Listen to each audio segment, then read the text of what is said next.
Good afternoon, everyone. Welcome to Online Seller UK podcast. This afternoon, we've got Mark Hodierne, and Mark will be sharing some of his insights on how he started Amazon business and challenges and so on. So, welcome to Online Seller podcast, Mark. Thank you, Prabhat. Nice to be here. Yeah, thank you. So, let's start. Why don't you introduce yourself, who you are, what you do, and what are you up to these days? Right. Okay. Well, I started, like many people, I suppose, with the Amazing Selling Machine course, and that was way back in 2014 now. So I've been an Amazon seller for about 5 years. Okay. And I started by doing it effectively as a bedroom business while I was, in my corporate life. Did that for a couple of years, and that was working really well. And so at the beginning of 2017, I went full-time Amazon, and I guess. Wow. I guess I have the label, entrepreneur now, Okay. which is great, really, really, really good. So, I'm no 8, 9, or even 7-figure seller, but I'm well in the 6 figures. My business is going okay, and it's supporting an independent life, away from the world of big commerce. So it's doing what I need it to do. Absolutely. No, thanks for sharing that. And also, we see lots of information out there, how to do good and how to start and so on. But it would be good for you to share actually your actual challenges when you started doing on Amazon. If you could share some insight on that, please. Yeah. Well, I'd like to say that my business trajectory has been sort of, like that, but it hasn't.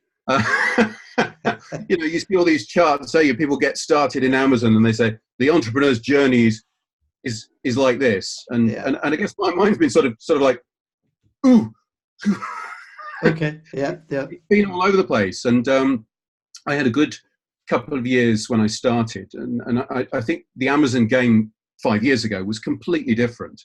And even though I was in what today we would say are quite competitive categories product-wise, back 5 years ago, I was doing okay. So my launches were quite good. I followed the ASM process. And, I was getting myself ready to go full-time, which I did in 2017, as I said. And that year turned out to be a really, really difficult year because I decided to grow. And I think there's so much around you as an Amazon seller which says, you've got to go and grow, you've got to expand your portfolio, and growth is good, and, be aggressive and all of these sorts of things. Yeah. And that's what I did in 2017. I launched almost 20 new products, mostly small test quantities, but some of them I was in for some serious inventory as well. So, it was a great year as far as growth was concerned. I was certainly growing my product range. Okay. But as I'd done the accounts for the end of the year, I realized that I'd lost quite a bit of money that year. So, looking back on it, it wasn't a success. It was an enjoyable year, but it wasn't very successful financially. Yeah. That's because I just wasn't ready. I wasn't ready to grow. I didn't have the resilience in place, either financially or, my core product range wasn't strong enough. It wasn't generating enough profit to support growth. And I think I was also spreading myself as an entrepreneur too thinly. I don't have a team. Okay. So I spread too thin across too many new products. So it was a really challenging time. And I think, the lesson there is, I suppose, don't grow too early, or don't try and grow too early.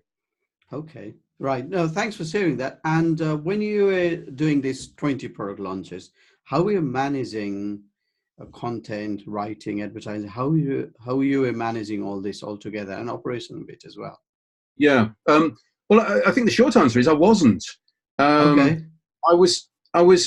If you go back to the beginning when you start, you've got all that period of time, haven't you, between identifying your product and ordering it, and then you've got a couple of months where you're waiting around for it to be shipped over from China.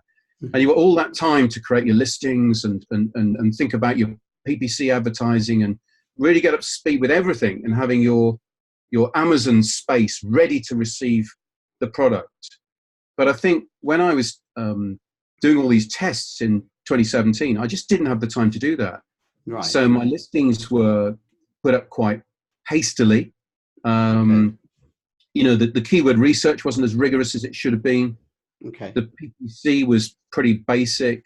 And so I don't really think I was giving any one product the chance it deserved to, Hmm. to show what it could do. Okay. No, okay, good. So, if you are to give a one advice, to somebody who is just thinking of starting or already started and is at the very early stage, Yeah. so Yeah. what would be that one important advice you'd give to someone selling on Amazon? The one piece of advice. I think if I was to distill it, well, maybe there's two pieces, but I don't know. But Okay, yeah, let's go with two piece. Doesn't matter. okay. Oh, you're a kind man. I would say, first of all, when you're selecting a product, I think there's a lot of talk when you're selecting about the profit margin that you should be expecting. Yeah. But you've also really got to think about the return on investment. So how much money are you tying up in that product? And what does that amount of money that you've invested result in as a return? Because, for example, if you have got a product that's got 100% return on investment, so you buy a product for $10, you sell it for 20. Yeah. Sorry, when I say you buy, that's your raw materials cost. The cost into Amazon is $10, and the profit you get from it is $10. Then you've made 100% return on investment. Hmm. But let's say you're actually trying to take a bit of money out of the company, as Yeah. I was when I went full time, Yeah. and you're also trying to reorder that product in order to grow it, and you're also trying to look to introduce new products. Yeah. Suddenly, that 100% ROI doesn't look so helpful. Okay. And I think if you haven't got some high ROI products at the core of your portfolio, you Okay. will find it more difficult to grow. So it means that growth is going to be a lot slower. Okay. Or if you try and grow quickly, it's going to be rather more dangerous. Okay. So yeah, I guess way back in the process, when you're choosing your products, that's when you can make a difference to the business Mm. that you're going to be building. Yeah, so Okay. that's the one piece of advice. If I was to throw in a second piece of advice, I would say don't go for growth too quickly. Make sure your base is absolutely solid financially. You've got good operational processes, and you're fully ready to grow. And quite commonly, what I found with myself certainly and Yeah. others is that there's so much more you can do with your existing product. Okay. So much more you can do to increase the volume of it, increase the exposure of that product, introduce it to other marketplaces, Hmm. create a Shopify store, learn to advertise it off Amazon and drive traffic to Amazon. There's so much more to do, and I think it's really seductive to go after new Amazon products, and Yes. I guess resisting that is probably a good thing. Okay. And really pushing the first product that you have as much as you can is the best way to build a good platform. Okay. No. Okay. That's great. That's fantastic. So, other general questions I get asked with somebody who's starting up is what level of investment they should initially have. Generally, people say, is 1,000 okay? It's 2,000 okay? That's one Mm. question I get Mm. normally asked.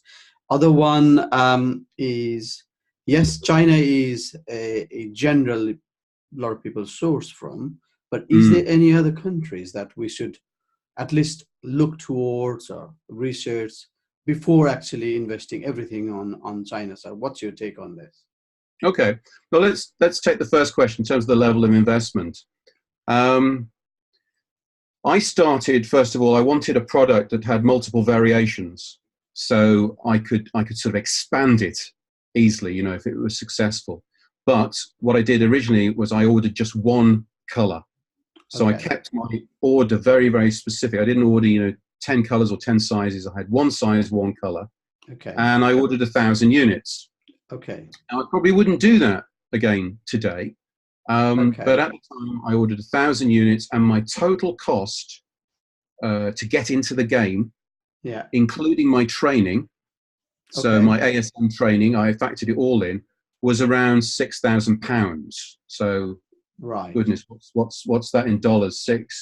Seven and a half, $8,000, something like that. Okay. Um, and my actual product cost investment would have been around $2,500. Okay. So are you Yeah, saying it's my better first to, purchase order. okay, are you saying is it better to spread across multiple variants? That's what you're trying to say, right? I don't think it was at the time. Okay. It was Yeah. much better to put all of my efforts around one variation, Right. because you can only rank for one variation. Yeah. If you're going to do giveaways and promotions, etc., you've got to choose a variation and put your put everything behind it. So I Okay. think focus is the key up front. Okay. And if it's a good product, if it's a good marketplace, if there's customer demand, you are going to sell some. Whether Yeah. it's green or blue. Okay. That's the thing. If I Okay. did it again, what I would do is I would order. I'd have gone to the manufacturer and said, look, I'm up for ordering a few thousand of these, but we've got to test it first. Okay. Can you send me 10 or 20? And I Understood. would have just put them up on the marketplace, and created a listing, used some stock photos, etc. And I would have just tested that there was that initial customer demand. Okay. So that's the refinement. I would certainly test before these days ordering 1,000. I ordered from China. Yeah. That was an early decision for me. I thought, well, I'm not going to I'm going to do the difficult thing. For me at the time, it was like, wow, it's lots more complexity, but I'm Yeah. going to learn more by doing this, and I know I'm going to save probably more money. Yeah. I think, looking back now, and I've met a lot of people working in the Amazon space, and they're all doing different things. Yeah. And many of them do have domestic supplies, either in the US or the UK or in Europe. Okay. And I think these are probably more worth looking at now. And Okay. there are a number of reasons for that. If you take, let's say, for example, you're selling in the US Okay. and your current suppliers in China. Yeah. Well, Mr. Trump has kindly slapped on some extra costs for us of bringing our product in. In my Yeah. particular case, I've got it some sort of what's it called, anti-competitive tariff or something on it as well. It's just Right. a monster. So it's becoming perhaps less attractive to import from China, even though you can go back to your manufacturer and put pressure on them to reduce the costs, and you can do all that. Yeah. However, I'm manufacturing. I've got a custom product. It's not an off the shelf. The manufacture time is about 50 days, and Okay. then the product's on the boat Yeah. for another 4 weeks, and then I've got another week, 10 days when it gets off the boat and finds its way to the Amazon warehouse. Okay. So it's a pretty long supply chain, Yeah. and I've got my money tied up for that whole period. Okay. Plus the fact, because I've got long order times like that, I do have to order quite a lot of stock Yes. at once, to Yeah. make the freight economic and to make sure that I'm not continually reordering, and it's not an economic process. Yeah. So all of that is costing me money. Mm-hmm. And let's imagine the alternative. If I could find a supplier that was based 100 miles away from the Amazon warehouse in the US, and I Okay. could order smaller batches, it may cost me a little bit more. The US manufacturer may be a little bit more in terms of cost, but Okay. my flexibility in the way that I can deliver stock to Amazon is much, much greater. And I can avoid long-term storage fees. I can avoid excess inventory costs, Yeah. which are, as many people will know right now, we're going into Q4. Yeah. And Amazon virtually tripled their inventory storage costs, their warehousing costs, Yeah. to us wonderful sellers in Q4. Thanks very much, Amazon. But these costs are often not really thought about up front. Yes. And so I think it's more than just how much does the cost of the unit, how much is the cost of the unit? It's more than just that. You've got to look at the freighting and the warehousing and the flexibility by which you can deliver into Amazon to streamline your supply process. So it's not an answer, but I don't think it's a clear-cut thing these days, and I think that sellers have a lot more choices than they might initially imagine. Yeah. And there are other long haul options as well. I mean, I'm going to be looking at Taiwan as an option for one of my products, and that's going to be, removing me from the trade difficulties that I'm having between the US and China. Okay. Okay, that's interesting again. And how far are you with importing from Taiwan? Is it a very early stage you are in, or? It's very early stages. I mean, I'm identifying suppliers. I currently still have my Chinese supplier. Yes. And if I was 100% happy with that supplier, perhaps I wouldn't be looking. But there are opportunities for me to tweak the quality, tweak the responsiveness, and the level of customization that supplier gives me. And I'm also looking at US-based suppliers as well for that product. So exactly the sort of conversation I've just had with you, I'm applying that to myself and questioning my choice of supplier. Yeah. Okay. No, that's really interesting insight, and also it's good to hear from somebody who is actually doing it, and telling us how the best way to go forward. So thank you very much for your time on this. So so if somebody wants to find you, contact you, email you, what's the best place to go to? Okay. Well, first they need to be able to spell my name. That's that's normally the biggest problem. Yeah. So I've set up a web page called markhodierne.com. So Mark with a K, and then it's HODIERNE.com. And that just simply has all of my contact details on it. So, these days we're all over the place, aren't we? I'm a LinkedIn, Facebook, whatever, and people can find me in that way. And I suppose specifically for listeners of this podcast, they may be interested in my Facebook group, which is called Amazon FBA Operations Secrets. So a new group, which is just looking at, I suppose, some of the things we've been talking about, really, the operational aspect of running an Amazon business, as opposed to perhaps some of the more sexy things like, marketing and PPC advertising and that side of the business. So I just wanted to put more thought and attention into some of the the essential plumbing and electrics of our business. So you can find me on that group as well. Okay. Yeah. No, I'll be sharing that link on the blog post with this podcast as well. So so the listeners can join in if they like. So, right. Okay. So thank you very much, Mark, for your time today. And I hope to see you soon, perhaps My pleasure. Next year. Thanks very much. And anyone can contact me for questions, etc. No, it's been great to chat, Prabhat. Thanks for the opportunity. All right. All the best. Okay. Take care. Thanks. Bye.